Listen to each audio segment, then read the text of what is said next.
আকাশ আচার্যকে কিছু বলতে অনুরোধ করছি, প্লিজ। আমি রাশি মুখার্জির এই লেখাটা নিয়ে আজ খুব একটা কিছু বলবো না, তার কারণ তিলোত্তমা পত্রিকায় এটা ছাপা হয়ে বেরোলে আপনারা নিজেরাই পড়ে এটা বুঝতে পারবেন।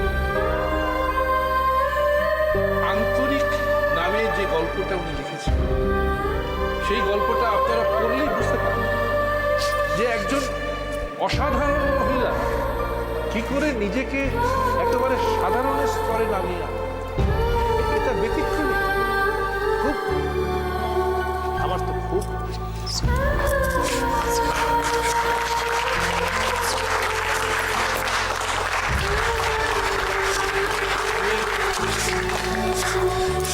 আমি রাশি মুখার্জির হাতে এই পুরস্কার তুলে দিতে পেরে নিজেকে গর্বিত করি।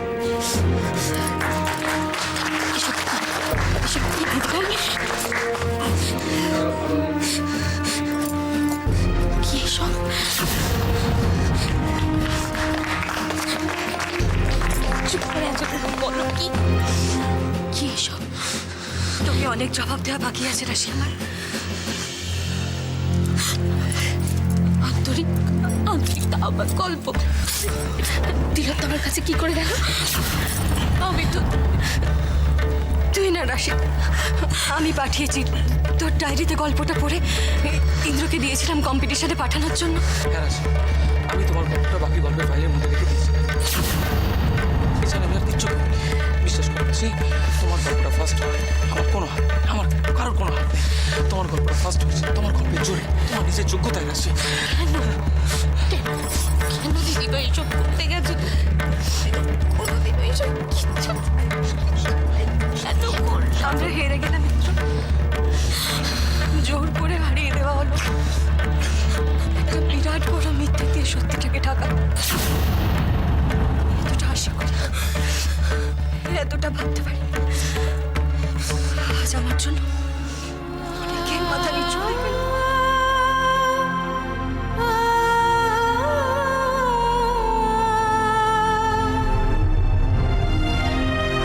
এটা যে লেখে কখনো আমাদের বলেনি তো, তাও আবার রাশি মুখার্জির ছদ্মনামে। স্ট্রেঞ্জ। প্রথম থেকেই ওদের বাড়িতে দেখছি এই রাশি মুখার্জিকে ঘিরে অদ্ভুত একটা রহস্য রয়েছে। সবাই যেন কিছু গোপন করছে। সত্যি কথাটা জানতে হলে অশ্মির কাছ থেকেই জানতে হবে। আর তার জন্য সত্যি অশ্মি, তোমাদের এই তিলোত্তমার প্রোগ্রামটা খুবই ইন্টারেস্টিং। সত্যি কথা বলতে দূরে থাকার ইচ্ছা থাকলেও থাকা সম্ভব নয়। ফ্যান্টাস্টিক।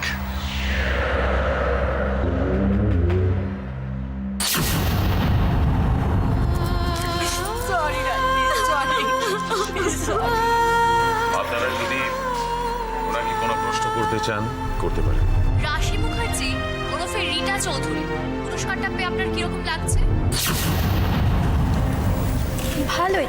রিটা চৌধুরী, আমি রাশি মুখার্জি ছদ্মনামটা কেন? এনি স্পেসিফিক রিজন, কোনো বিশেষ উদ্দেশ্য কিংবা মানে আছে কি? না, মানে এমনি কোনো মানে নেই। আচ্ছা রিটা রাশি মুখার্জি, আপনার লেখা গল্প আমরা আবার কবে পড়তে পারবো বলে আপনি মনে করেন? দেখছি। আচ্ছা, এর পরের উপন্যাসের আপনার বিষয়বস্তুটা কি হবে? পরের উপন্যাস? হ্যাঁ, পাবেন, দেখি কবে হয়।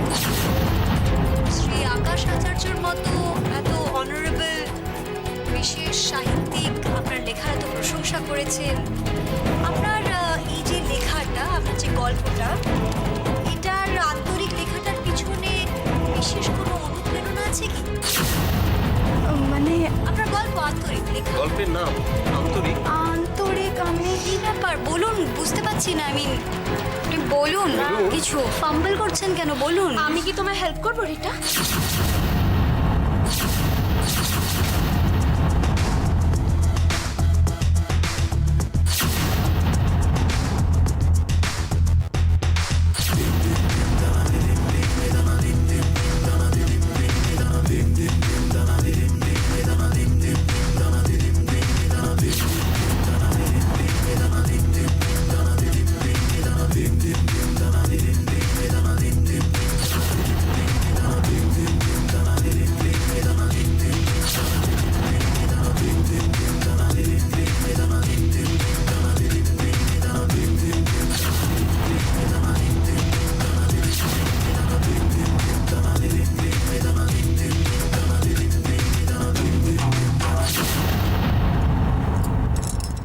আপনারা তো সবাই শুনলেন যে উনি ভীষণ লাজুক।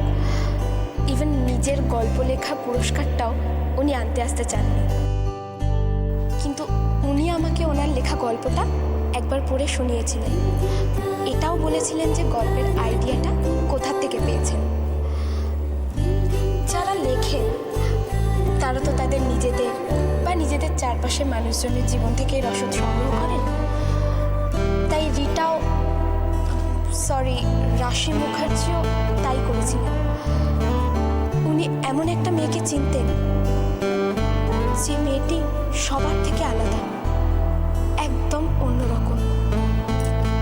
মেয়েটির একটা বড় দোষ ছিল, মেয়েটি চট করে সবাইকে খুব ভালোবেসে ফেলত, খুব তাড়াতাড়ি সবাইকে বিশ্বাস করে ফেলত।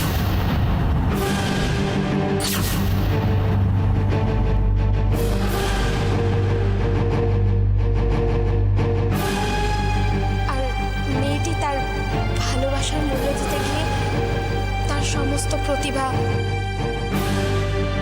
সমস্ত গুণ বিসর্জন দিয়ে নিজেকে সাধারণ স্তরে নামিয়ে বাড়ির কাজের মেয়ে হয়ে থাকার ডিসিশন নিল।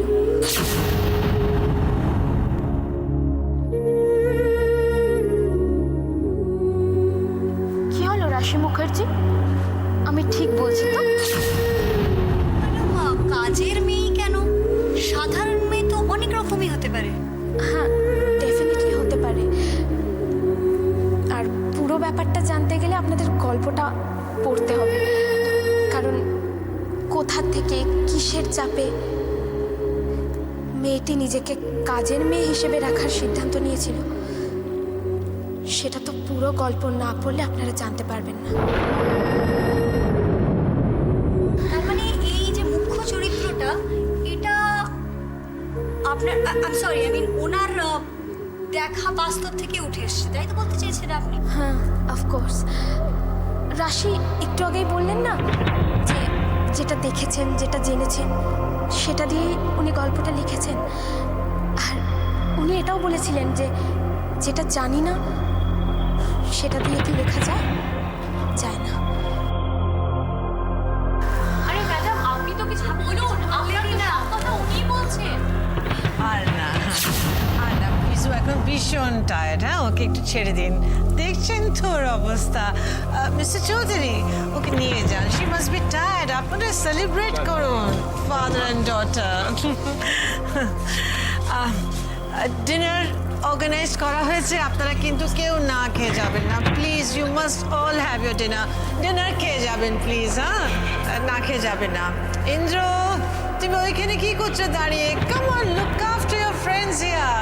চলো, ওদের এন্টারটেইন করো। কাম কাম, এসো।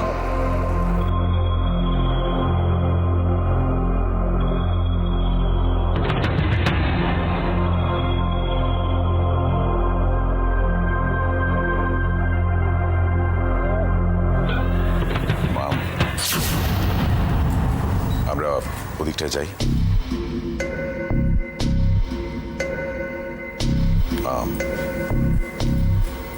Thank you, please.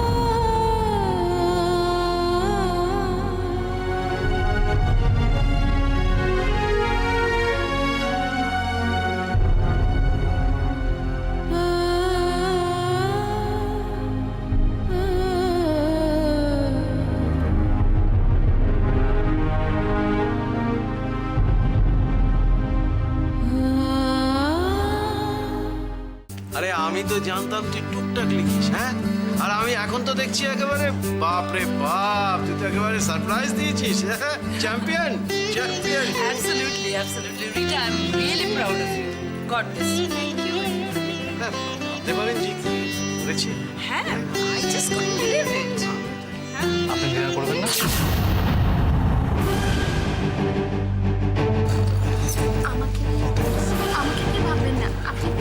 ডিনার করে নিন না। আমি কিন্তু আবার আপনাকে না জানিয়ে কয়েকটা ফটো তুলেছি। যখন আপনি আন্তরিক গল্পটা এক্সপ্লেন করছেন ঠিক তখন।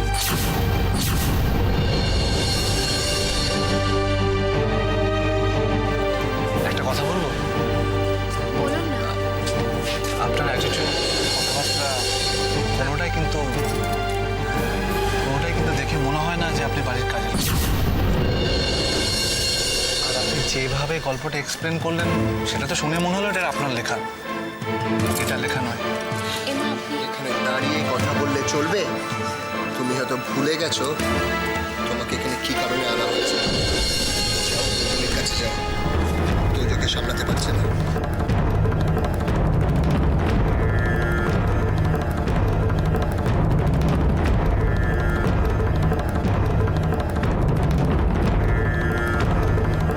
মিসেস রয়, আপনার ছোট ছেলে তো একেবারে নাচড় বান্দা, এসে কিছুতেই ছাড়বে না। আমি বললাম যে আমার একটা আর্জেন্ট মিটিং আছে, বলছে না ডিনার করে যেতে হবে, তা নাহলে মম ভীষণ রেগে যায়। ঠিকই তো বলেছে, আপনি ডিনার না করে গেলে আমি কিন্তু সত্যি রেগে যাবো। নিন মিসেস চৌধুরী একটা। তবে মিসেস রয়, আপনার এই দুই ছেলেই কিন্তু গর্বের বিষয়। আপনি কি বলবো, আপনি যখন ছিলেন না তখন এই সমস্ত কিছু সিদ্ধার্থ যেভাবে সামলেছে তা সত্যি প্রশংসার যোগ্য। সত্যি, কিন্তু আপনাকে একটা জিনিস মানতে হবে যে কার ছেলে। Thank you so much. আর আরে ভাই, এইরকম ছেলে যদি থাকে না তাহলে পরে রয় অ্যান্ড রয় শুধু এগিয়ে যাবে, শুধু এগিয়ে যাবে। এটা আপনি মিলিয়ে নেবেন। দিদি ভাই, তুমি আমাকে খুঁজছিলে? না তো, খোঁজনি না? খেয়াল পড়ছে না। তোজো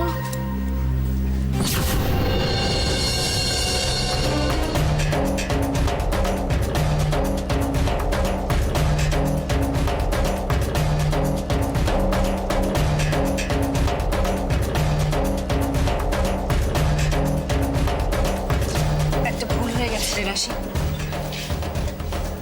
বিরাট বড় একটা ভুল। যা হয়ে গেছে তা হয়ে গেছে, সেটা ভেবে আর কোনো লাভ নেই। ভুলে যা। না রে, তুই যতটা ভাবছিস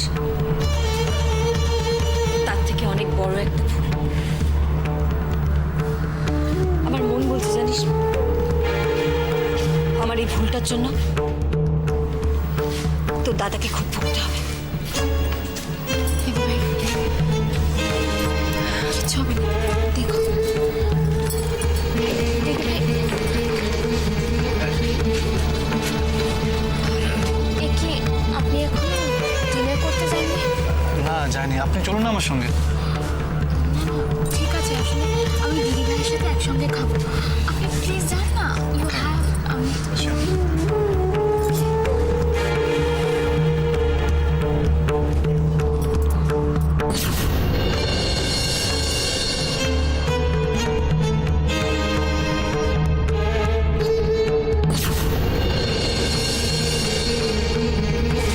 জি, এখানে দেখাশোনা করার জন্য অনেক লোক আছে।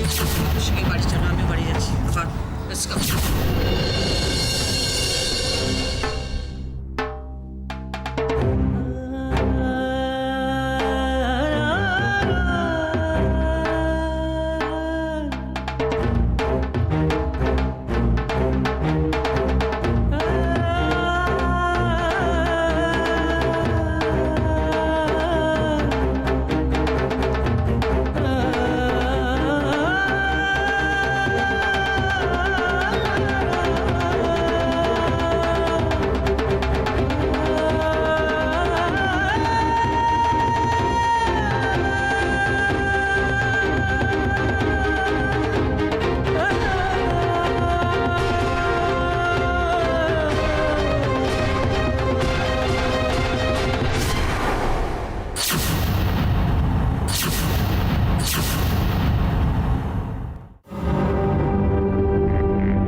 বিশ্বাস করার মধ্যে আমার সমস্ত আশা ভরসা আনন্দ ছিল।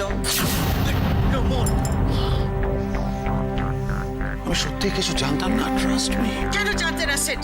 সবকিছু জানার দায়িত্ব আমি তোমাকে দিয়েছি। বিকজ আমি জানি তিলোত্তমার জাজেদের বিচারের উপর কথা বলার কোনো অধিকার আমার নেই। সেটা আমি তোমার কাছ থেকে শিখেছি। তুমি তো তিলোত্তমার ট্যালেন্ট হান্টে কখনো মাথা কেন? You are always impartial. কার সঙ্গে জাজেরা যা বিচার করেছেন তুমি মাথা পেতে মেনে নিয়েছিলে। আমাদেরকে সেটাই শিখিয়েছো তুমি। আর আজকে আমার বেলায় হ্যাঁ, তোমার বেলা ব্যাপারটা অন্যরকম। তিলোত্তমার ট্যালেন্ট হান্ট এইবার সোজা পথে হয়নি।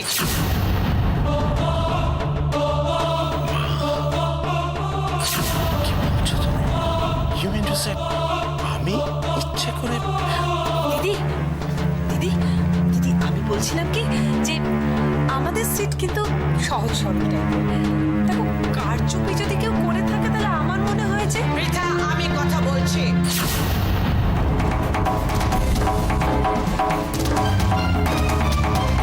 যারা প্রতিযোগিতায় নাম দিয়েছিল তাদের নামের লিস্টটা তুমি দেখো নি? That's because এই কন্টেস্টটা ওপেন টু অল ছিল। যে কেউ এটা নাম দিতে পারে। তাই আমার কন্টেস্টেন্টদের নামের লিস্ট দেখার কথা না। জাজেসরা যখন ওদের রেজাল্টটা দিল সেই লিস্টের নাম দেখা তুমি প্রয়োজন মনে করো নি? I always felt this is a fair contest. এখানে কোনো পক্ষপাত হয় না। জাজেরা যা বিচার করেন আমরা সেটাই মেনে নিই। আর আমার মনে হয়েছে জাজেরা যাকে যোগ্য মনে করেছেন তারই সে সম্মান পাওয়া উচিত। I feel so. সেট উচি তোমার ছোট ভাই যাকে পানিশমেন্ট